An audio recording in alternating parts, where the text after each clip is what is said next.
A moving average is a widely used indicator in technical analysis and day trading. Moving averages help to smooth the price data in a chart and can be used to help identify price trends or identify potential support and resistance levels while trading. There are two main types of moving averages: simple moving averages and exponential moving averages, SMA and EMA for short. Simple moving averages are also referred to as arithmetic moving averages. To calculate an SMA, you take the sum of the closing prices over a given period of days, then divide it by the number of days in that period. For example, for a 5-day SMA, just take the sum of the closing price data over the last 5 days, then divide it by 5. And since it's a moving average, it's constantly updated. Old data is removed when new data becomes available.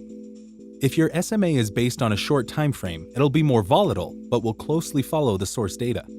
And if you base your SMA on a long time frame, it displays a smoother moving average.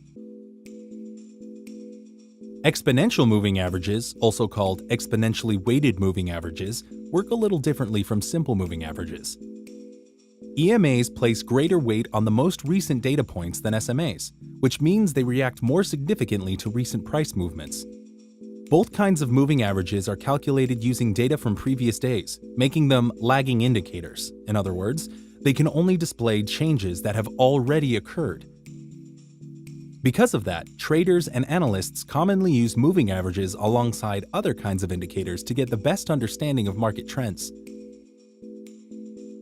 Stay tuned to Binance Academy for more about different kinds of indicators.